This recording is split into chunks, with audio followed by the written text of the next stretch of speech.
Hey, my name's Freddie, and welcome to In the Frame, the series where we chat to industry friends to find out how projects happen. From commercials and feature films to music videos and more, we'll find out straight from the people who make it happen, how they come to life from conception through to post-production.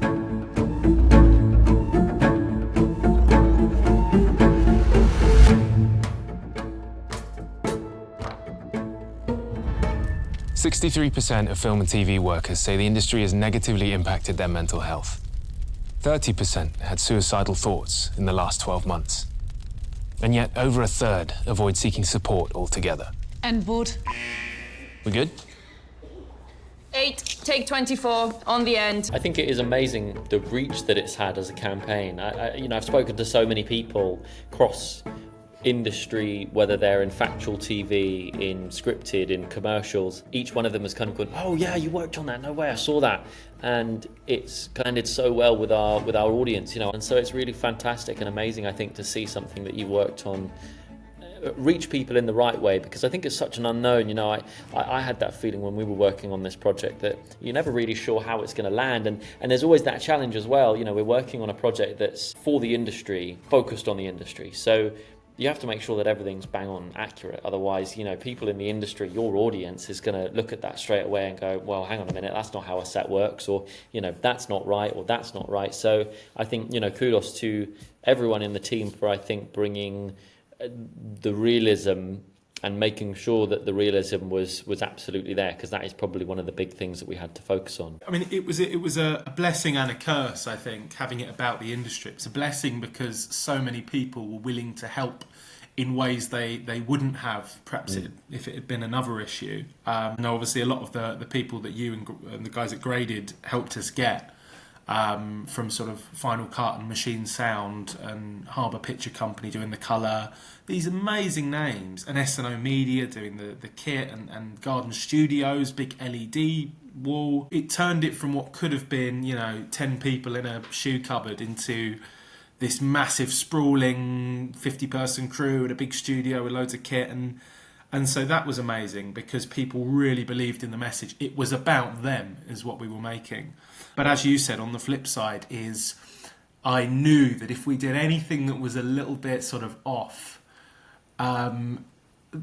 people would miss the point, and all the comments, that's not how you read a clapperboard. That was the biggest thing on set, actually, was that bloody clapperboard. And me and Gleb, the DP, wanting to do the trick where we pull out, the clapper happens, and on the click of the clapper, we take the camera off of the dolly, we have that jolt, and it becomes the long shot.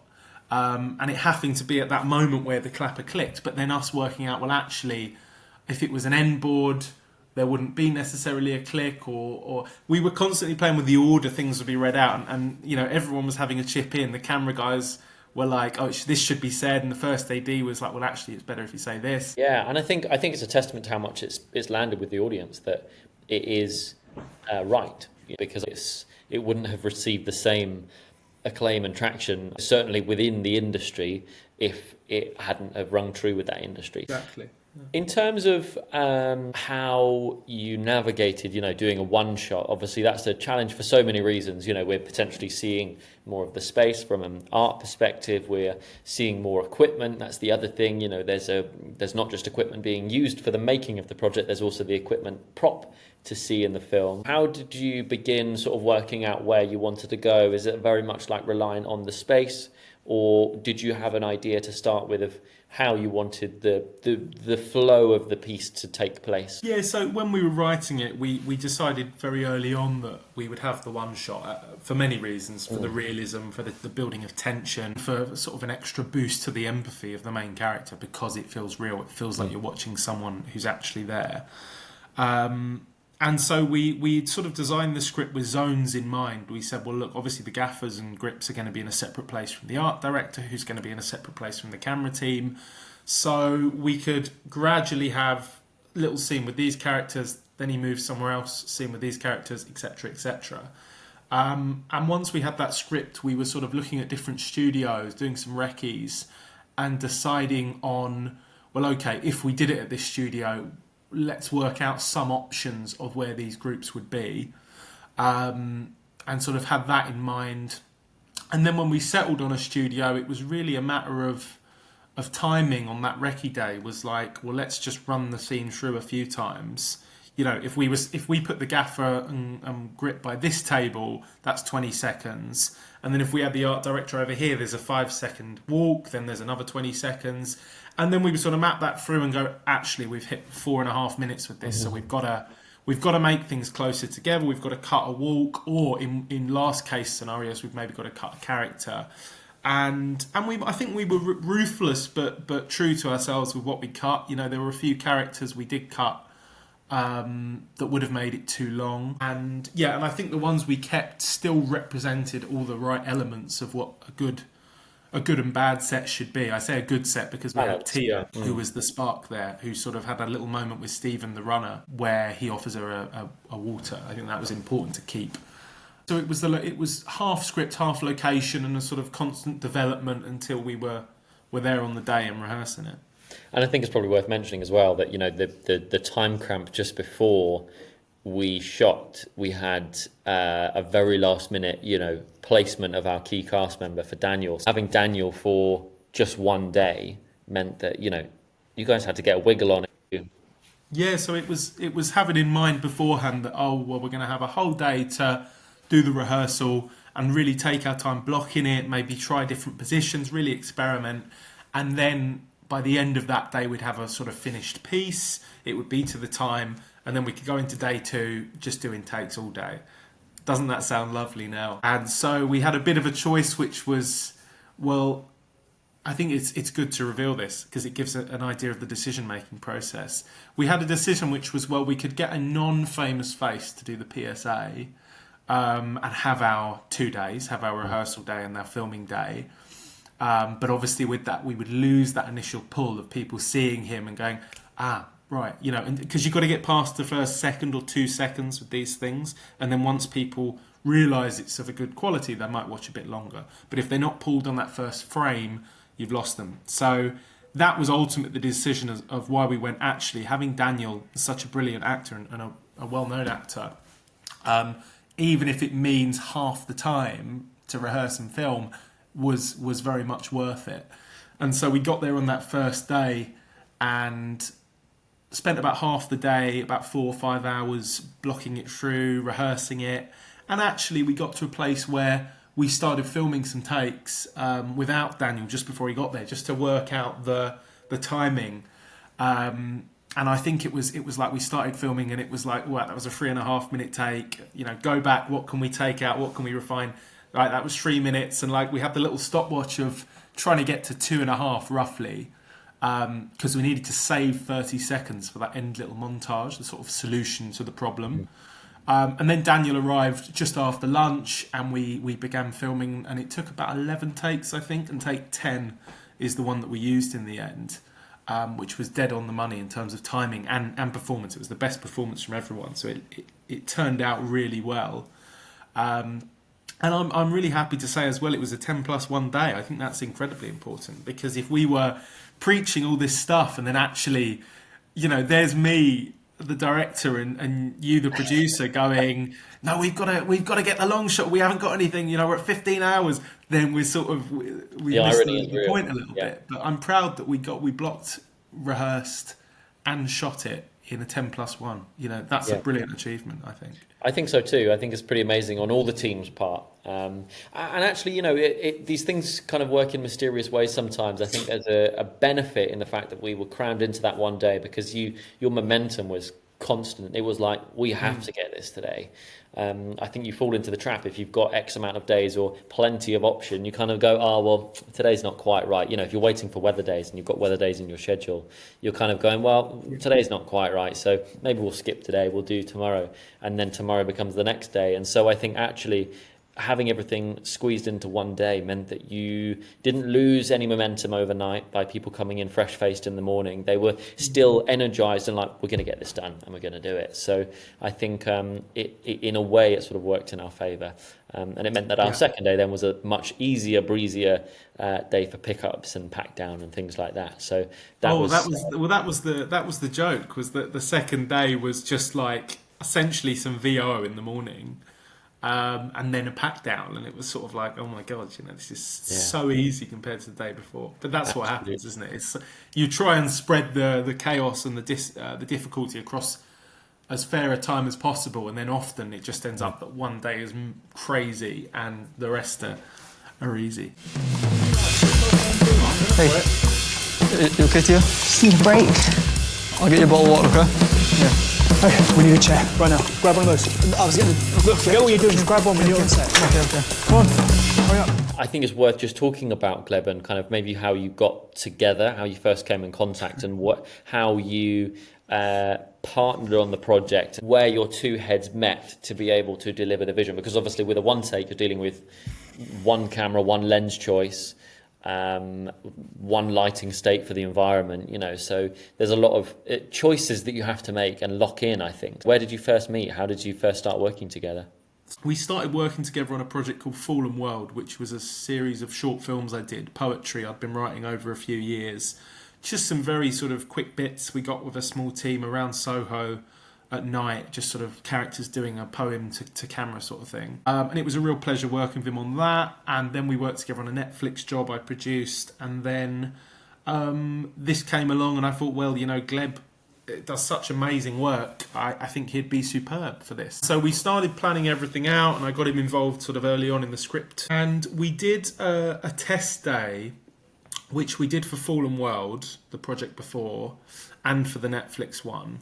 And I think it's probably the most useful thing I've learned to do with a DP. You get about 3 or 4 camera options and as many lens options as you can. And really stuff that you wouldn't necessarily predict you're going to use. This is your chance to experiment sort of thing. And you start creating a bit of a rule book that you can follow when you get to the production. So we say, well, we're going to try the Arri 35 with this lens. And all these different strange lenses. And we go, well, this lens, it doesn't feel quite right. What if we said we're going to use this lens, but the rule is we can never go wider than the waist? Or what if we say we can never have the character turn their back to us? And you start to create a bit of a rule book between what you as the DP can do. I think it's important to, especially on a job like this where you are locked into a choice on the day, one lens choice, one focal length. I think that really doesn't afford you much breathing room. You can't, swing a lens and decide, actually, let's punch in on this because it'll be better on a 50 or whatever. So I think it's really important, especially on a one take, to nail down exactly how you're going to do it. So, and I think that's testament to pre-production in general, I suppose. The planning in an operation like this is so vital so that when you get there, a lot of the work is done.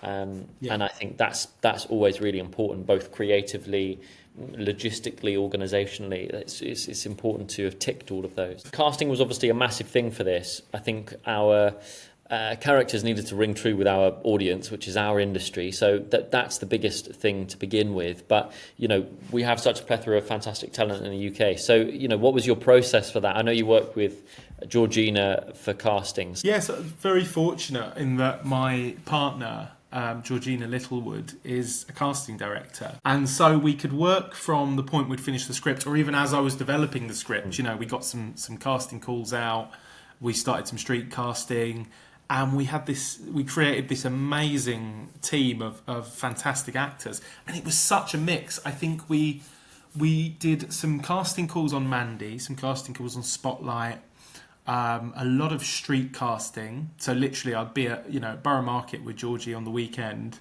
and I'd be eating something and say, oh, try this, and I'd turn around and she's off chatting to someone that is perfect for our spark or something like that.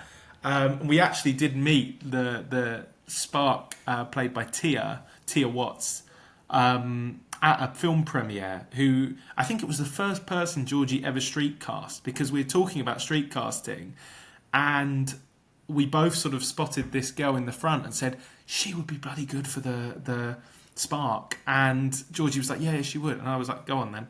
And so that was the first one Georgie made the leap to. And it ended up being her in the actual thing. And we did go through a lot of options, but it was still her.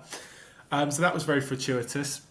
And then something else Georgie was very good at was reaching out to famous actors like Daniel Ings, but also rising stars like Stephen McMillan, who played the runner, and sort of having a bit of a genuine connection, selling the project in the right way, because that initial email is very, very important to how an agent and an actor responds. If you're too long-winded and too sort of, this is my biggest passion sort of thing, they switch off to it. But if you're to the point and genuine, this is what we're doing, this is why we're doing it, this is why we need you, and building those levels of credibility in emails as well is very important. The other element worth talking about is the demographic element of ages and gender and race. So me and George made the decision really early on to go in and blind cast it and genuinely put the spotlight casting calls and Mandy calls out, and all of our character descriptions only included the age, because I think that's important. You want perhaps a director and producer who are a bit older than your runner, something like that. That meant we got a lot more applicants in. It was much harder to sort through because you have a much wider pool. But it meant that we were genuine with the casting, and we ended up with something that worked really well. We're 4 hours into overtime. People have been here for 15 hours. We've got to wrap this up. No, we've got to get this right. Have you checked if CP wants coffee? Yeah, sorry, I'm just really tired. You all are. Got start with cafe. Okay. Post-production was obviously a really tight turnaround for this project. So, we had some fantastic collaborators for post in edit, colour, sound, music. I think music was one of those areas that was really difficult to pin down or very tricky to find the right vibe for, because ultimately you want to keep fueling and driving tension, and I know you were very keen to use a jazz composition of some sort. So I mean, maybe let's talk about music, how you came to that and why jazz was always the focus for you. I wanted something that was fast-paced, alive, that sort of swing jazz, doesn't really rest and keeps you bouncing type thing. Yeah, absolutely. So we went through quite a few people to find the right sound, because it's very hard, short of approaching just a jazz band, which I think would be quite expensive. A traditional film composer can't really create that authenticity in the score of that living jazz, And we ended up going to Alfie's Jazz Club, which is just down my road in Greek Street. And that's it's a really good jazz club. It's owned by Soho Live, and they have a department called Soho Live Studios who do scores. And I ended up working with their team, Nathan and Lorenzo. And previously they do all sorts of scores, but never something as traditionally sort of jazzy as this. And so to get this, they were really excited. And then it was like a day of me and Lorenzo working away in the studio, sort of cutting the thing up. And I learned a lot on that day as well, because in the moment you're sort of figuring out what instruments are needed to complement each other. I have no musical background. I don't know how to play an instrument. So I kept saying things like, we need more cello, and he was saying, what, you mean the bass? And I was going, yeah, sorry, it's not a cello. And I kept using the wrong words, but eventually we developed a bit of a language, and he knew what I meant when I said things. And I think everyone has a bit of a musical sense like that. I think once you figure out the language, everyone has a bit of an instinct as to what they're looking for in a piece. You don't necessarily need a technical knowledge, assuming you have a composer with you who has that technical knowledge. So the score was really fun to do. And then the rest of the post was Final Cut, who did the edit, and that was Leah Burton, who's absolutely amazing. And although it's just that end sequence that she's edited, really, it was very difficult to do. We shot a lot of coverage for those end sort of 6 or 7 things, and there were even a few that were cut. So it was deciding, well, actually, what's the right tone to hit in this end sequence? One of the biggest difficulties in the edit was finding the right take of Andrew, the producer, in his car at the end, because what we wanted to show for balance was that he's in the car and he feels like crap. He's sobbing. We actually had a lot of takes of him really breaking down. Andrew went to some dark places, sort of reassessing his whole life as a producer, and oh my God, I can't believe I've just berated this kid. And maybe there was even some other stuff about his production's now ruined, so he's going to be bankrupt and he's going to lose money and all of this stuff. And after a lot of playing about with 4 different angles, we actually decided that one of him just very calmly sitting, looking a bit down from the wing mirror fit perfectly. And so we ended up going with that, but you could only find that from this week of just playing, let's try that one, let's try that one. What if we switch an earlier one to be a bit sadder and then have a crying producer? And eventually we settled on the order you see in the finished thing. After the edit, we went to Machine Sound. Unfortunately, that's now closed. But the sound designer, Luke Issam, amazing sound designer, has now landed at Creative Outpost. So I would recommend anyone seek him out there. And he was amazing. That's my first time working with such an experienced sound designer, to the point where I can give him a vision. And I went away, came back the next day, and he had executed that vision, but added on things I would have never guessed. So the buzz at the beginning, when the camera pulls back from Daniel just before the clapper is done, there's a sort of a zzz in the background. You don't hear that on a film set. It's not anything, but it just filled that space and did something that just made the thing feel more full. And it was a bunch of stuff like that he added, most of which worked, and so that was amazing. And then we went on to Harbour Picture Company. Adam Mears did the colour for it, and that was a few days with Gleb as well in there, the DP, sort of really working out the look for that. And it all came together through the help of these amazing post companies.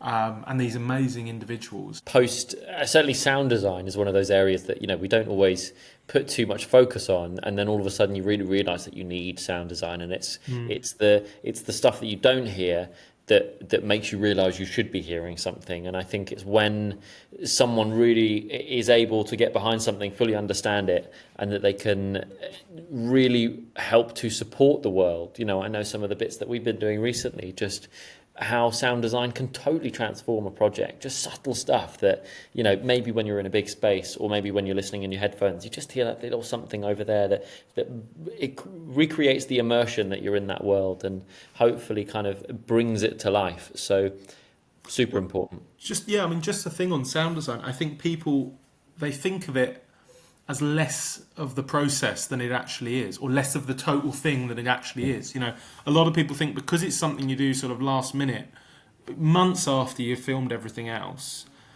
people think of it as like, that's 5% of the process. No, it's actually 50% of the process. The ad or film or whatever it is made up of half visuals, half sound. And the visuals are comprised of your casting, your set design, your colour, your DP, all of these elements. The end sound is comprised of the sound design. It's the choices you make in that. So I think it is equal in weight to all those other elements in the sort of final analysis of what the thing is. Thanks so much for watching this episode. If you made it this far, kudos to you. Go and hit that subscribe button if you like what you see and you want to hear more from us at Graded Films. Thanks for joining.